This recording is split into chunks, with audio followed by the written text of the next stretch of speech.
Hello, thank you. Yeah, good morning, everyone. So indeed, Claus data sharing.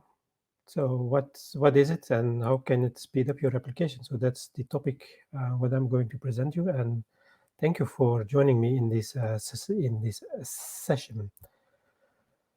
So if you have a class which is loaded by the JVM, that's through that class loader subsystem. There are various steps that are performed.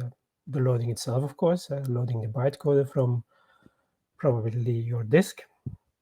But then all kinds of steps are performed and they are required to make your class work, of course, in the system, like the preparation and the resolving phase. But there is also the verification of the bytecode. And all those steps, they take a bit of time. So that's sometimes the reason why people say that Java is slow, because it takes some time to load all that information, to prepare it so that it can be used by the interpreter and the JIT compiler, and that data can be stored on the heap, etc. But in fact, as you will see, you can speed up that loading considerably without making any changes to your application. So that's the really nice thing of that class data sharing option, which is there within the JVM itself. So I'm Rudy de Busscher. I'm working for Payara as a product manager, but I'm also giving presentations like this one, and also involved in the micro profile and the Jakarta EE specifications, but that's not the topic of today. That's about that class data sharing. And let's have a look at the points, the agenda which I'm going to cover in this session. First of all, a bit of the JVM internals related to that class, which you saw already in that diagram. You don't need to be an expert to be using class data sharing. It is, in fact, rather easy to do that. But understanding what's going on, if you load a class, then it will help you understand how class data sharing works and what your options are in case you want to have a faster startup of your Java application. But we also take a step back and to see, is fast startup really important for everyone, and in which cases? So a few discussions point around this is also, of course, part of this presentation, together with the demos, because there is no better thing than seeing things in action, and then you can see that a certain runtime without an application, without changes, can be made a very fast startup without changing anything. So let's get started about the details, what I mentioned about when you're executing or when the JVM executes that new my class statement there, what is happening. As you all know, the class loader is responsible for finding then that bytecode related to that my class. And there can be various class loaders. If you have a application server or application runtime, then of course there are more jar files and more loaders that needs to be considered. But in general, the loading of the bytecode itself is not a real issue. If you have a lot on your class path and some products, they don't put everything in one jar or make it compact. They have a very long list on the class path. Then it can take some time, and there is maybe a small delay. But in general, loading the bytecode itself is not the main cause for the slow startup. The second step, what is done after the bytecode is loaded, is that you have the verification of that bytecode. And that is a step that is required because within Java, as we all know, we have, first of all, the compilation, and later on, the execution of it during runtime. Between those steps, they are completely separated from each other. So it can be hours, days, weeks, months before a certain code is used within a JVM after this compiled. In between that time, that class or the char file can be uploaded in your nexus of the company. That's not an issue. But as you're also using libraries and frameworks, dependencies, then that bytecode is downloaded from Maven Central, for instance. So your code between compilation and usage can go at many places, and that means that you need to verify if there is no malicious changes done. That's also the reason why, for instance, the Maven Central changed to a secure protocol, HTTPS, recently, so that you have a bit more certainty that the bytecode that you download is not changed somewhere in the middle. But verification is also needed for other reasons, because you have different Java versions. And with each new Java version, you have new bytecodes. For instance, now with JDK 17, well, it was already before, but with the LTS JDK 17, you will probably use that record construct that we have now that has its own bytecode. So that bytecode is not known by JVML, the JDK 11, for instance. So there needs to be a verification that the class which is loaded contains only the bytecode which is understood by that JVM version, of course. And again, you can manipulate it if you want to play with it. It's a rather fun thing to do. For instance, you compile a class with JDK 17 with a record structure in it, and then you change there in the beginning of that file. You change that version number. That's well documented. I think it's byte 8 and 9. You can change the number. You can pretend that it is a JDK 11 compiled class with the bytecode of JDK 17, of course, and you try to load it, and you try to run it on JDK 11, and then you see that verification in action. But that verification is also needed because the JVM today is not only about Java anymore. You have a lot of other JVM languages, Groovy, Kotlin, and so many other languages that compile also to the Java bytecode that can be run by the JVM. So there is, of course, a specification, how the class file should look like, what all those bytecodes mean, etc. And the compilers of Kotlin and Groovy, for instance, they follow them and etc. But you always need to be sure, the JVM always need to be sure that the bytecode that is loaded is valid for that version and can be used. So that verification is an important thing, but of course, take quite some time. The second step, what is done after the bytecode is verified, is what's called class file derivation. Again, required because you have the two-step process, compiling and running later on. If you compile, for instance, your class against an interface, full, located in some version of a dependency that you are using, that's fine. But at runtime, maybe you're using another version of that same library, and there the interface is changed to an abstract class. That is one of those incompatible class changes that result in that exception. You should, of course, avoid having different versions at compile time and at runtime, but there are always cases that there are small changes. For instance, you compile against a certain version, but your runtime has already a version included of that dependency, so it was provided at compile time. So it's not included within your WAR file, for instance. So you can always have the issue that there are changes. As long as they are compatible, that's no problem. But if there are incompatible changes, then that needs to be detected. Another thing what is checked is, for instance, you access a method from another class. You call a certain method which has two parameters, string and an integer, for instance. At compile time, that is checked. It's valid. It's stored as such in the class file. But at runtime, because you can have another version of that class, there needs again to be a check to see if that method signature is still valid and can be used. This class file derivation is also some recursive process, because as I mentioned, you can refer to an interface, an abstract class, which means that the bytecode needs to be loaded and the verification needs to be done there also, etc., etc. So this class file derivation is one of the aspects of the application startup which takes most of the time.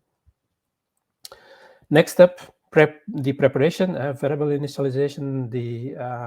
They need to be initialized. These static variables, for instance. That's not a real issue, unless you write something, of course, that goes finding something on the internet in a static block, of course. That means that needs to be performed. If that takes several seconds, then your startup, of course, is also delayed with that time. So try to avoid that. Last step, which takes a bit some time, but not as much as the previous ones, is what's called resolution, because as I mentioned, the JVM is more than just about Java. It's about running the bytecode. And for those languages like Kotlin and Groovy, there is some functionality within the JVM called invoke dynamic, specifically for those dynamic languages to accommodate those use cases, because you cannot use them directly within Java. There is no Java statement that results immediately to an invoke dynamic. The libraries creators can use it by writing specific bytecode, or frameworks like ASM, for instance, do that. But that invoke dynamic, that's the same as with that the derivation, that those checking of those method signatures here, because it is entirely dynamic. There is no check at all during compile time, so that needs also a thorough check to see if that the class file is valid. Most of the time, let's say 99.9% of all the cases, all these verifications is not necessary, because everything is fine and etc. But the JVM needs to make sure that it is in all cases, and that verification, the derivation, etc. that takes some time, and the startup can be delayed by that. So let's have a look at three options how we can improve then that startup, how we can improve that class loading. One of the things that was mainly used like 10 years ago, you saw that more that solution is that you could use the no verify option at the command line. If your JVM starts up, then it just skips that verification step. Improve startup, of course, but it opens the door for malicious bytecode. Not that Java is that you hear a lot of cases of that in Java, but there are possibilities. So I would not recommend that you add that option in production. You never know what happens, and then you are the one to blame, of course. The other steps, like that that derivation, etc., cannot be skipped, because that's part of the JVM itself. It requires that it looks up the actual implementation of a certain method, for instance, at runtime. So those things cannot be skipped, so you can only skip that verification. So recently then we have that second option, that native compilation, which gained a lot of traction. But I have a few remarks about it. Not that I'm against native compilation, that can be a very good thing, but let's go over a few of the remarks what I have. First of all, native compilation is rather slow. So I would not use it in development, because then you have to wait a lot of time every time you make a little change. And that's just something that developers want to avoid, that they need to have long delays, that they want to have quick response times after they've changed something to see if it works or not. No doubt that it will be improved in the future, but that means also that you have in development relying on pure Java. In production, you have that native compiled code, which is basically something different than your Java code. And in the past, I had several bad experiences with systems that are doing something different in development than in production, because then you can have a different behavior in development or production, and then it is difficult to find out what's going wrong.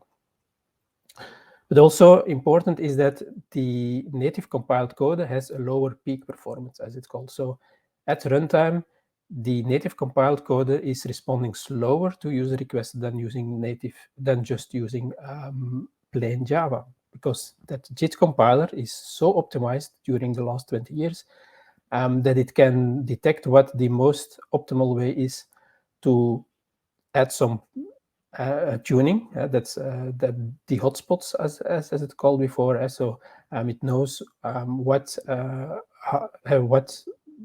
parts in your code are most important and can optimize for that. And I can even also create a native code for that for those parts which are really important and used a lot. So after your Java application is running, after a few minutes, after several requests, it performs better than native compiled code, because native compiled code at compile time, it needs to know, it needs to foresee all possible scenarios and cannot do any optimization. You also have issues with reflection, that you need to indicate where it is used, what the outcomes are. You have issues with debugging, but again, that's another story, because you should not use it in development, but also with Java agents, because you cannot change the code at runtime anymore, and you cannot add proxies at additional monitoring points, because there is no Java code anymore, it is compiled. And then you have the third option, which is already there for quite some time, the Claus data sharing, because it was also usable on JDK 8. It has some limitations there, but with JDK 11 and now it's 17, if you ask me, that's one of the best options that you have to change your the way how you run your application to have faster startup. But then we have to ask the question, is it really required to have that faster startup? Is it required for all cases? And maybe we don't need to care about that fast startup and need to focus on other areas which are more beneficial for our end users. And I'm not talking about here about that cold startup problem that we have with serverless function, because if you ask me, those serverless functions are very useful, so that you don't need to have a system running all the time. But if you are using them for every request that the user makes, then that's a bit against the philosophy of that serverless function, that you only start them up because you need them occasionally. But okay, suppose that you have a system where you can benefit from a faster startup. For example, you have an application that is responsible for the booking, selling tickets for events, concerts, etc. At a certain moment, when you announce something popular, you can expect, and of course, a rise, as you see on that orange line at the end of the graph, that there is some popular band coming to your town, and then of course then you have a lot of requests. Your system is optimized to handle requests up to that blue line. After that, people will get connection refusals, or things are getting slow, etc. So that's something that you want to avoid, and that means you need to have a additional instance up and running as fast as possible. And there I can agree that you want to have something that reacts as fast as possible. But in general, and of course that's my opinion, but in general, I think most applications, most use cases don't really need that fast startup. So there are, but not all situations.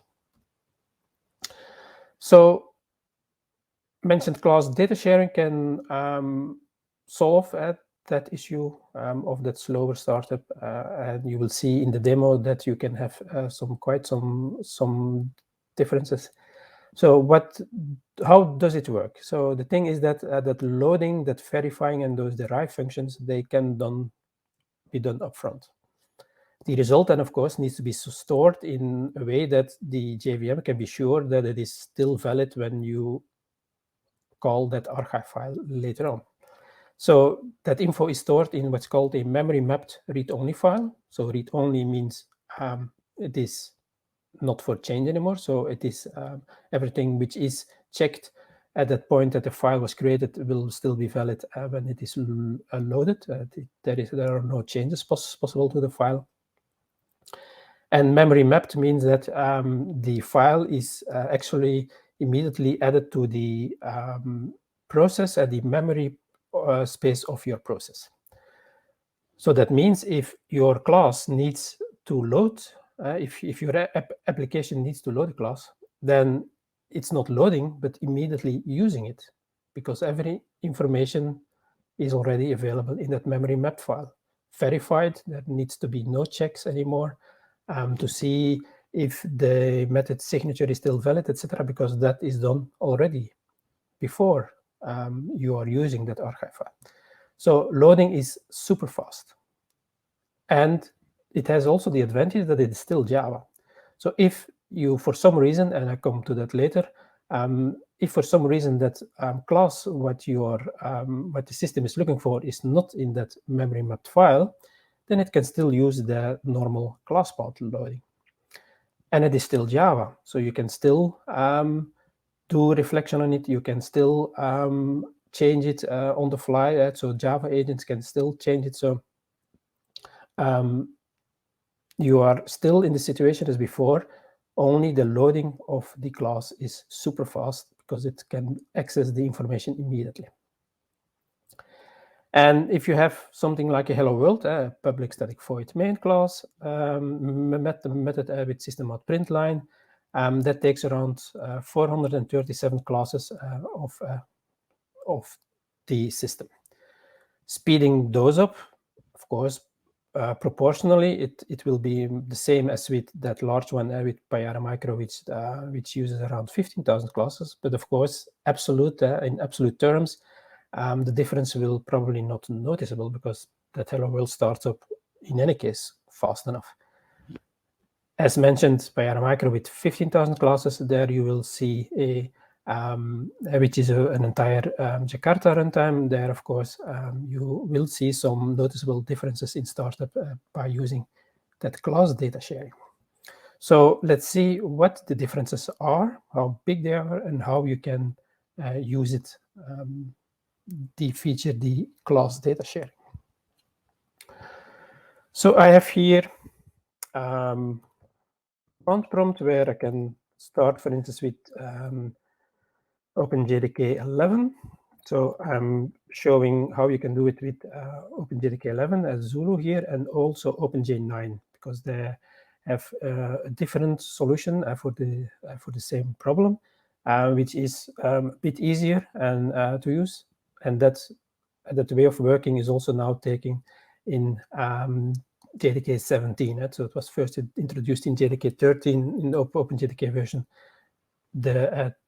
That you can do it more easily, because you will see with this JDK 11, there are several steps required.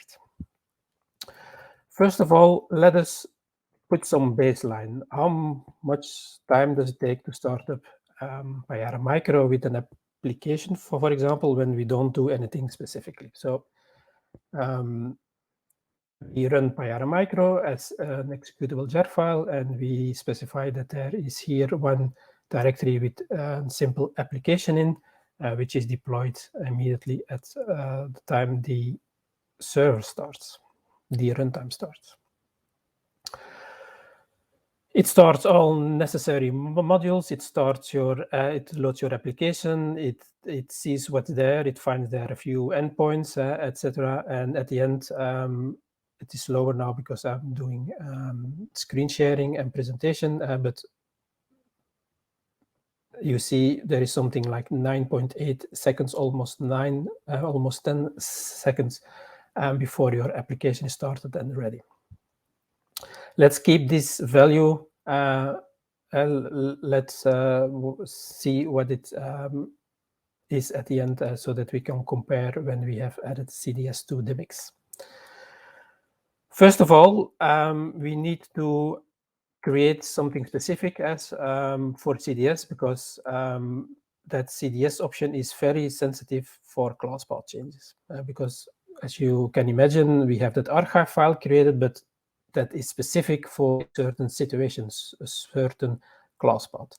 So with Payara Micro, as the command that I executed here, the first step what it does is expanding the contents of this jar file, and then all the jar files which are in there are added dynamically to the class path.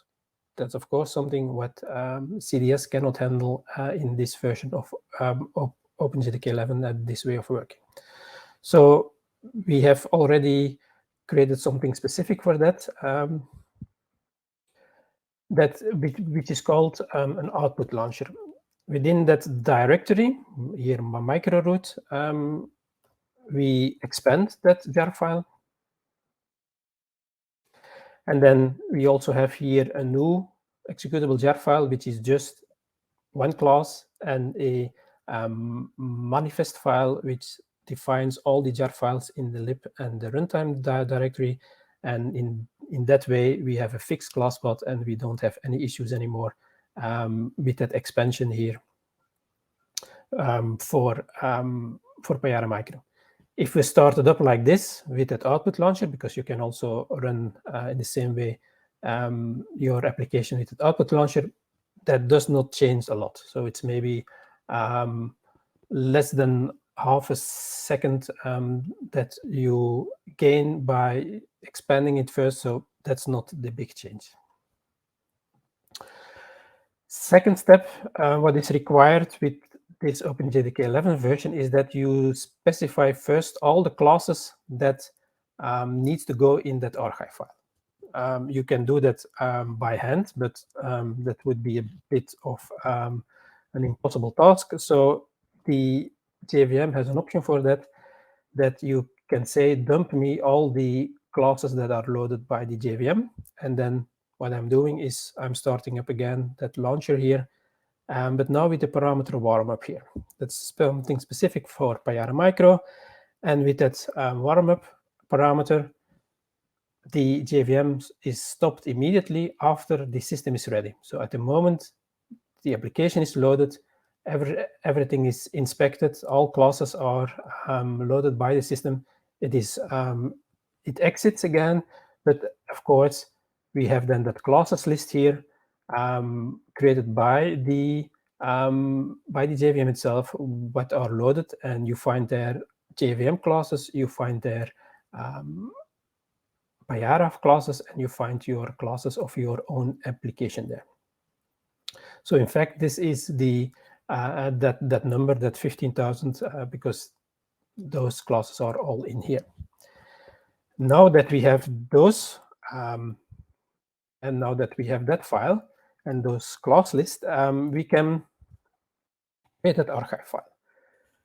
That's a bit long to do, because you need a specific command for that, the xshare dump, so that it created a archive file which is called payara.jsa for a year, for instance, based on that classes list, and we need to specify the entire class path. Then it reads that classes list, so it does not start up your application. It reads that classes list and then does the loading, the verification, etc., and all those things. But that takes some time. And there are some issues. For instance, here you see immediately the warnings that are the cases that dynamic proxies are not found. It's no surprise. Those are not at the class path. At the end, the file is the class is created dynamically, but of course this step cannot find the source code for it, so it cannot find it and cannot place it in the archive file. There are sometimes also some issues with the ordering of classes, because the ordering apparently also is important, so that some classes cannot be derived correctly, and they are excluded. I'm not going to wait until the process is finished. It takes about a minute. But at the end, I have a file like this one, the one that I prepared yesterday for this presentation. So it is a file that memory mapped read-only file, read-only, as you can see, for all users. So unless I, as root user, change the permissions, I cannot change the file. And that file then contains everything for all the classes that my application needs for running on Payara Micro. That's also the reason why it is rather a big one. You see 160 megabyte, or it's in bytes, so it's, let's say, 155, because it contains the entire Payara microsystem, but it contains also all the JVM classes. In later versions, and with OpenJ9, there is the optimization that only classes specific for your program, for instance, for Payara Micro, are included there, and not the JVM itself anymore. So that's also an option which is improved later on. But once we have that file, then that's the only thing that we need, unless those dynamic proxies, etc., which are required. So we can execute then our application, and that's then the production scenario. We can use that shared file. We need to specify it, and we still need to define the class path, because not everything is in there, as I mentioned. I'm launching the application. Remember, without any tricks, it was around 10 seconds that it started. And if you see now, the startup time is decreased to 7.5 seconds. So that's around 25% if my calculations are quick enough. I did not change anything. It is the same jar file. It is the same application.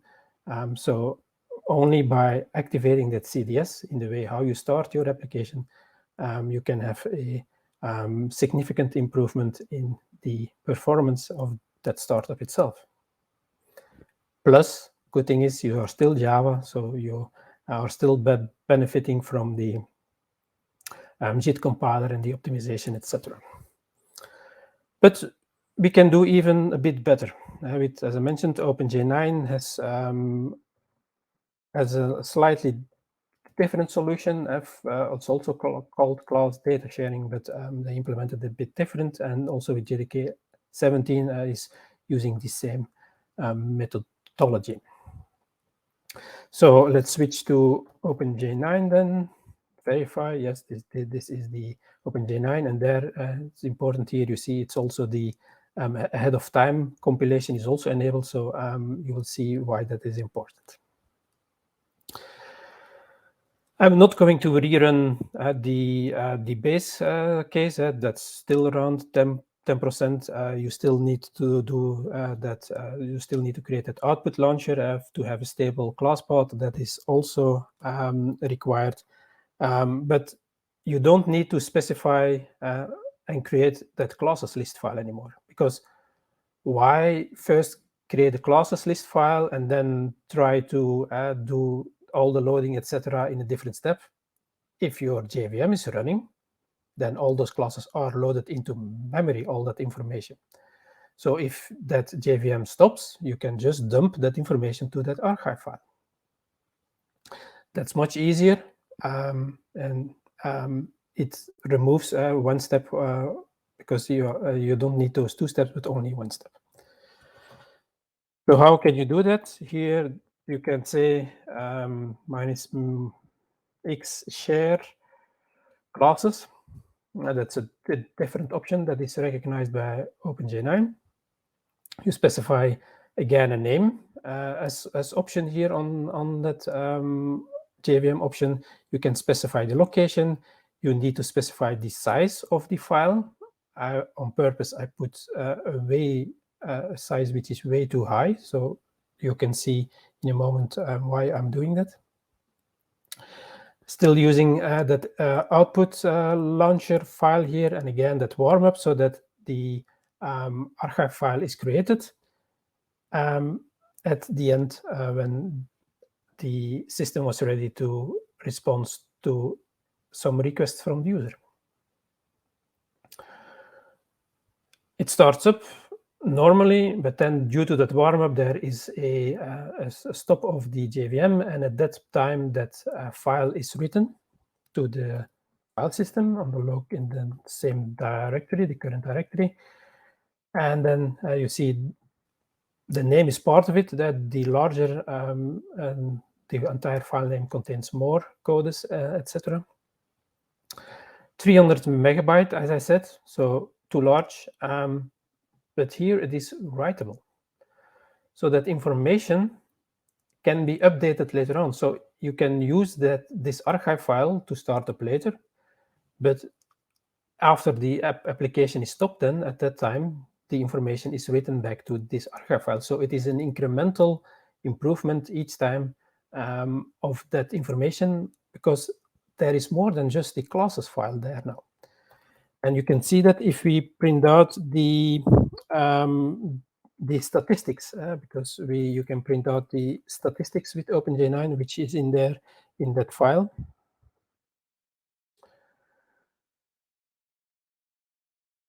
This one, I ask for a print statistics of that archive file, and then you see that's around 28% full. So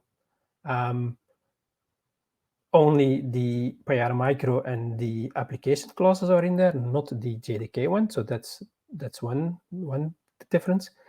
But as you can see here also, there are ahead of time compiled bytes. So it's not just the class data which is written into this archive file, but also native compiled code, so that the optimizations which are already done by the JIT compiler are stored and saved for later usage. So that means that every time you are using that archive file, it can use the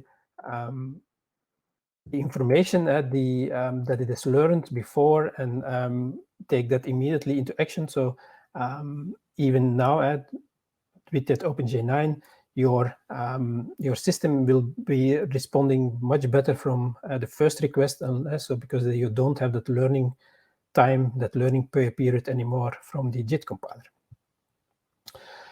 My system is, in the meantime, very busy with a lot of things, so that means that this is more or less the same time, but we have done more controlled tests than here, because my fans are spinning now, so probably that's the reason why it is again taken around 10 seconds.